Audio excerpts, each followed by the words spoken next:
On pourra vous pardonner beaucoup de choses quand vous aurez une conversation avec une ou plusieurs personnes, mais la chose qu'on ne vous pardonnera absolument jamais, en aucun cas, c'est le fait d'être ennuyeux.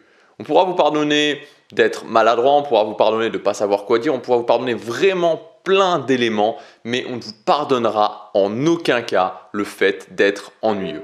C'est un petit peu pour prendre un autre exemple, comme sur les vidéos YouTube. Vous voyez, quand je fais des vidéos YouTube, c'est un petit peu différent, c'est pas vraiment une conversation au sens littéral du terme, puisque je vous ai pas vraiment en face de moi, là, je suis dans une pièce et je suis en train de parler à mon appareil photo, mais en fait, voilà, je suis en train de vous parler à vous, à plusieurs personnes, mais c'est comme un petit peu si je parlais à chaque personne individuellement. Et le truc, c'est que vous allez pouvoir me pardonner d'avoir des blancs, vous allez pouvoir me pardonner à un moment donné de mélanger dans mes idées, vous allez pouvoir me pardonner aussi des fois de dire des choses qui seront peut-être fausses ou des choses qui ne seront pas en accord avec ce que vous pensez, mais vous ne me pardonnerez pas d'être ennuyeux. Si je suis ennuyeux, si après 30 secondes, 1 minute, 2 minutes de vidéo, c'est extrêmement ennuyeux, vous allez simplement zapper la vidéo. C'est la même chose pour les conversations. Donc cette vidéo, elle va s'adresser aux gens qui ont peur de parler aux autres personnes, aux gens qui ont peur d'aller vers les autres, aux gens qui ne se sentent pas à l'aise quand ils parlent à d'autres personnes, qui ont peur des blancs, qui ont peur de ne pas être intéressants, qui ont peur de la réaction des autres, qui ont peur de ne pas savoir quoi dire, qui sont plutôt pas à l'aise dans l'environnement d'une conversation. Si c'est votre cas, cette vidéo va vous intéresser parce qu'on va voir les 5 erreurs principales qui vont, c'est-à-dire que si vous éliminez ces erreurs, vous allez pouvoir passer vos conversations au niveau supérieur et vous verrez que ça améliorera grandement vos interactions sociales. Juste avant de commencer, je vous rappelle qu'aujourd'hui, c'est le dernier jour pour accéder au pack Cercle Social. Donc, c'est un pack qui regroupe 3 formations qui vont précisément cibler le fait de pouvoir se construire un nouveau cercle social, un cercle social inspirant. À partir de zéro, on va parler de la confiance en soi, on va parler de l'affirmation et du respect, on va parler des conversations. Donc, vous avez toutes les informations dans le premier lien dans la description. Ça se termine ce soir à minuit. Alors, la première erreur qui va plomber vos conversations, c'est quelque chose qui est c'est plutôt une fondation, mais souvent c'est intéressant de repartir sur les fondations. Et c'est une question que je voudrais vous poser. Est-ce que vous vous trouvez intéressant? Est-ce que vous-même, vous trouvez déjà comme une personne intéressante? Parce que si ce n'est pas le cas, si vous ne trouvez pas vous-même comme une personne intéressante, ça va être extrêmement compliqué que les autres vous voient comme quelqu'un d'intéressant. Parce que la conversation, ça va finalement être le lien entre ce que vous pensez être, une face et le fait de l'exprimer et de le montrer aux autres. Mais c'est la deuxième étape, ce n'est pas la première étape. La première étape, c'est que vous-même, vous pensiez que vous avez une vie intéressante, que ce que vous faites dans votre vie est intéressant, que vous vous trouvez comme quelqu'un d'intéressant. Parce que si au plus profond de vous-même, vous pensez que vous êtes quelqu'un de chiant, vous pensez que vous n'avez pas une vie intéressante, vous n'aimez pas ce que vous faites au quotidien, vous pensez que vous n'avez aucune passion, vous pensez que vous n'avez rien à apporter aux autres, fondamentalement, ça va poser un gros problème pour vos conversations parce que ça va tout simplement, votre conversation va retranscrire tout simplement ce que vous pensez être. Donc l'idée, c'est de se dire, de travailler aussi là-dessus parallèlement à l'art de la conversation et de se dire comment je pourrais faire en sorte de rendre ma vie plus intéressante, de me voir comme quelqu'un d'intéressant, de me voir comme quelqu'un qui a quelque chose à apporter aux autres. Et ça, c'est primordial parce que les gens que je coach, particulièrement les gens que je coach vraiment en 1-1, c'est-à-dire avec qui j'ai des rendez-vous, je vois souvent quand c'est dans le domaine du social, et moi aussi, j'étais dans ce cas-là aussi, c'est que avant tout, on ne se voit pas comme quelqu'un d'intéressant. Et ça pose un gros problème. Donc ça, c'est la première chose. La deuxième chose, c'est de ne pas chercher outre mesure à plaire. C'est-à-dire de ne pas être excessivement, de ne pas jouer un rôle finalement, de ne pas suivre vos valeurs, pas suivre vos convictions profondes, pour plaire. Pour absolument plaire à une personne, que ce soit un potentiel ami, un potentiel collègue, que ce soit pour même un entretien d'embauche ou que ce soit pour une relation amoureuse. À partir du moment où vous faites ça, ça va déstabiliser vraiment, ça va se sentir en fait, ça va se sentir et vous allez arriver à la pire chose qui puisse se passer, c'est l'incohérence. Vous n'allez plus être incohérent, vous n'allez plus être cohérent, la personne en face va sentir que vous n'êtes pas vraiment vous-même, ça va se ressentir et ça va faire diminuer votre valeur. Vous savez, moi en général, je vois 2 catégories de personnes, les gens qui sont plutôt timides et qui cherchent excessivement à plaire aux autres, ou alors à l'inverse, les gens qui sont là en disant « moi j'emmerde tout le monde, si les gens me prennent comme je suis et si ça leur convient pas, c'est pareil ». Et souvent ces gens-là ont plutôt tendance à être un peu désagréables dans les interactions sociales parce qu'ils pensent que le fait d'être désagréable, c'est montrer qui ils sont vraiment. Pour moi, alors en général, hein, la plupart des gens qui sont mal à l'aise socialement sont plutôt dans le cas des gens qui vont chercher à plaire excessivement aux autres. Pour moi, la vérité, elle est au milieu finalement. C'est-à-dire que être soi-même, c'est-à-dire que être cohérent avec qui on est, ne pas chercher à plaire, ce n'est pas être désagréable. On peut être souriant, on peut être très poli, on peut être avenant, sans pour autant être d'accord avec tout, sans en faire trop. Et c'est vers ça qu'il faut tendre. Maintenant, pour moi, le réel antidote à chercher à plaire excessivement aux autres, c'est de comprendre ce que j'appelle la mentalité d'abondance. Quand on est mal à l'aise socialement, on a souvent tendance à se dire « Voilà, j'ai enfin quelqu'un, j'ai enfin un potentiel ami ou j'ai enfin une potentielle relation amoureuse. Si je perds cette personne-là, si j'assure pas avec cette personne-là, je ne vais plus jamais me retrouver, ça va être la catastrophe. » N'oubliez jamais que tout dépend de vos actions. Tout dépend entièrement de vos actions. C'est-à-dire que si ce n'est pas cette personne-là, il y a plein d'autres personnes, peu importe ce que vous voulez, avec qui vous puissiez connecter, avec qui vous puissiez démarrer une relation amoureuse. Il y en a plein d'autres. Donc, ne vous mettez pas trop de pression par rapport à ça. Et comprenez qu'il y a une abondance de personnes. Il y a une abondance de personnes et peu importe votre objectif, vous allez toujours pouvoir retrouver une autre personne avec qui potentiellement ça pourra fonctionner. Le troisième point, c'est de ne pas être surréactif aux réactions des autres. Qu'est-ce que ça veut dire? C'est que souvent, quand on a du mal avec les conversations, on ne sait pas trop quoi dire, on ne se sent pas vraiment à l'aise, on va être surréactif aux réactions des autres. Alors, c'est-à-dire qu'on va essayer de raconter une histoire, on va essayer de raconter quelque chose de marrant, on va essayer de provoquer un effet chez l'autre personne et cet effet ne va pas avoir lieu. L'autre personne ne va pas forcément réagir comme on l'attendait. Et là, on va commencer à être dans sa tête, à se dire « Mais mince, qu'est-ce que j'ai dit? Qu'est-ce que ça va pas? Je suis pas intéressant. » Et voilà, la boucle va commencer à tourner en se disant toutes ces choses négatives sur nous-mêmes. N'oubliez jamais que les gens ont aussi leur caractère, les gens peuvent être introvertis, les gens ne vont pas forcément montrer aussi leurs émotions. On a tous un masque social dans tous les cas.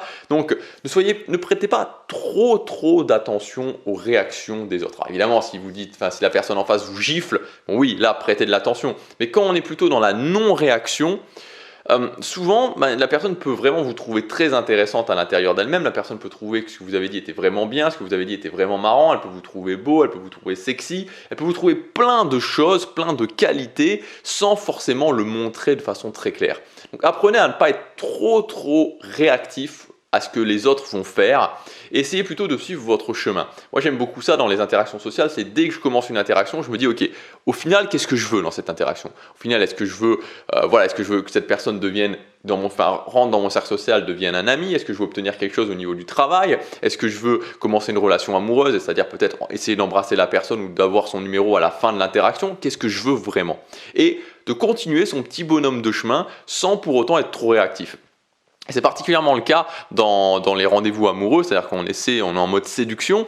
C'est particulièrement le cas, moi je me souviens de plusieurs fois où je me disais c'est très mal engagé. Voilà, c'était très mal engagé et il s'avérait que je continuais, j'allais jusqu'au bout, quitte à endurer l'échec et finalement ça se passait bien. C'est pour ça que on a souvent un jugement qui est faussé par rapport à ce que pensent réellement les autres de nous. Il ne faut pas y prêter trop d'attention, il faut juste continuer à faire ce qu'on a à faire et souvent au bout d'un moment on s'aperçoit que en fait ce qu'on pensait n'était pas du tout ce que la personne pensait de nous. Quatrième point, la quatrième erreur, c'est d'essayer de plutôt utiliser les informations que de continuer à en collecter.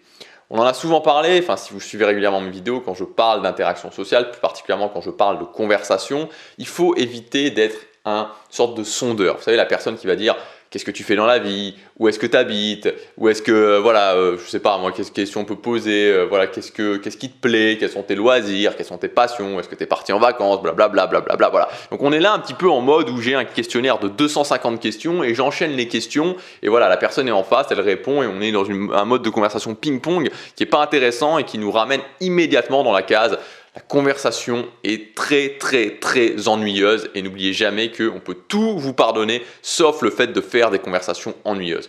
Donc plutôt que de collecter encore et toujours des nouvelles informations et ensuite de se retrouver dans la position où finalement on peut presque écrire la biographie de la personne, c'est pas ça qui va nous intéresser. Ce qu'on va plutôt essayer de faire, c'est d'essayer d'utiliser les informations. Ok, la personne, qu'est-ce que tu fais dans la vie? Ok, tu es dans une école d'art. bah pourquoi pas essayer un petit peu de surfer sur l'information, pourquoi pas essayer d'improviser un petit peu, commencer à dire à la personne, ah ouais, bah c'est vrai qu'avec ton style vestimentaire, je t'imagine bien, là je t'imagine bien en train de dessiner, je t'imagine bien être une artiste, pourquoi pas être une styliste en train de designer les prochains, voilà, je sais pas moi, est-ce que vous pouvez dire les prochains costumes pour l'Eurovision de la chanson, bref, vous pouvez dire raconter n'importe quoi, on s'en fout en fait. C'est beaucoup plus intéressant de raconter d'essayer d'improviser comme ça et de commencer un petit peu à surfer sur la vague que de rester vraiment dans une conversation ping-pong. Donc d'utiliser vraiment les informations. Si par exemple la personne vous dit qu'elle vient d'un certain pays, si la personne vous parle de ses vacances, je sais pas, qu'elle était en Espagne, bah vous pouvez commencer à improviser, que vous aussi vous avez été en Espagne, peut-être vous aimeriez aller en Espagne, vous imaginez l'Espagne d'une certaine façon, que vous aimeriez goûter une paella, que vous aimeriez, je sais pas moi, voilà, faire des choses en Espagne par exemple, vous avez vraiment moyen d'improviser, puis après l'Espagne on peut passer sur le voyage, etc., etc. Donc on peut improviser, surfer sur une information, créer des liens entre les choses sur lesquelles on improvise. Et c'est beaucoup plus facile, c'est beaucoup plus intéressant justement de partir dans ce mode-là que plutôt que de partir dans le mode où on collecte simplement les informations et on sait que la personne elle vient de là, on sait qu'elle aime bien le rock, on sait qu'elle aime bien l'Espagne, on sait qu'elle aime bien les restaurants italiens, etc., etc. Mais voilà, ça ne nous mène pas à grand chose au final. Et enfin le dernier point, c'est comment éliminer les blancs, comment éliminer ces satanés blancs, ces moments où on ne sait plus quoi dire dans les conversations, ces moments où on se sent un petit peu piégé, où on se dit ok, je sais plus quoi dire et on va essayer de redire quelque chose et on voit que ça mène à rien et donc du coup on est encore plus bloqué. Comment éliminer les blancs ? Ce que je voudrais vous dire, c'est que vous avez deux grands choix pour éliminer les blancs et dans la façon dont vous envisagez vos conversations en général. C'est soit la voie naturelle, la voie plutôt de l'improvisation, soit la voie de l'automatisation. Donc la voie naturelle, c'est la voie où vous allez tout simplement comprendre qu'une conversation, c'est beaucoup aimer s'écouter parler, c'est beaucoup aimer improviser, c'est beaucoup quelque part voilà, apprendre à improviser. Pour moi, une bonne conversation naturelle, c'est vraiment un petit peu comme si vous étiez en théâtre d'improvisation, qu'on vous donnait un sujet, que vous étiez là en train d'improviser et en même temps vous improvisez mais vous êtes quand même réactif aux réactions du public, c'est-à-dire que vous essayez quand même de provoquer quelque chose sur le public, vous essayez quand même de faire vivre des émotions au public. C'est la même chose dans une conversation, c'est-à-dire qu'on va partir sur un premier sujet et on va essayer vraiment de transporter la personne en face de nous, on va essayer de faire venir la personne en face de nous dans notre univers.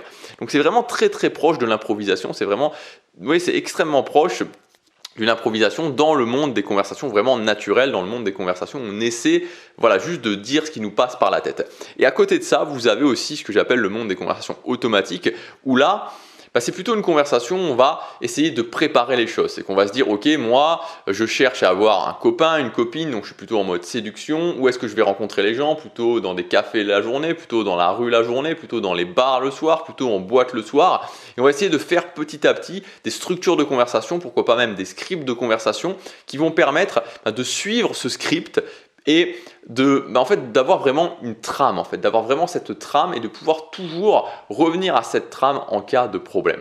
Moi, c'est vraiment quelque chose que je conseille, moi c'est quelque chose que j'ai utilisé, qui m'a beaucoup aidé quand j'ai démarré, quand j'étais complètement paralysé par le fait de parler à de nouvelles personnes. Après, c'est à vous de voir. Je sais qu'il y a certaines personnes qui sont anti ça, qui se disent non, une conversation ça doit être naturel. Tout dépend. Moi, je ne me sentais pas personnellement de faire vraiment des conversations naturelles dès le départ. J'avais pas assez confiance en moi, je me sentais pas prêt à faire ça. J'utilisais des scripts de conversation dans différentes situations, ça m'a énormément aidé et ensuite petit à petit j'ai pu m'en détacher. À vous de voir, mais gardez en tête qu'au final, pour aller au-delà de cette peur des blancs, aller au-delà de cet inconfort, vous avez soit la solution de vous améliorer en improvisation, soit la solution de vous améliorer dans le fait d'utiliser des scripts, des structures de conversation. Voilà pour cette vidéo, j'espère qu'elle vous aura aidé, qu'elle vous permettra de voir les principales erreurs qu'il faut éviter et tout simplement d'augmenter vos qualités de conversation. Je vous rappelle encore une fois que vous avez accès jusque ce soir au pack Cercle Social. Dans ce pack Cercle Social, justement, il y a la conversation... Dans ce pack cercle social, pardon, je vais recommencer, il y a la formation, c'est difficile aujourd'hui, difficile.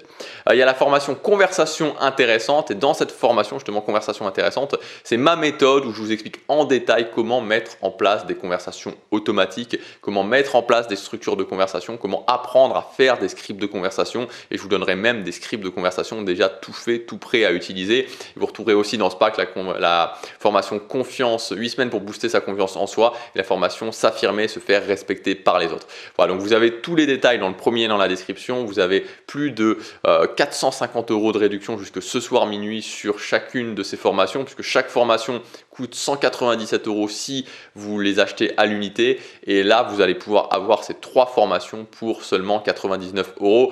Voilà, donc le premier lien pour tous les détails. Moi, je vous dis à demain, passez à l'action, chaque jour compte.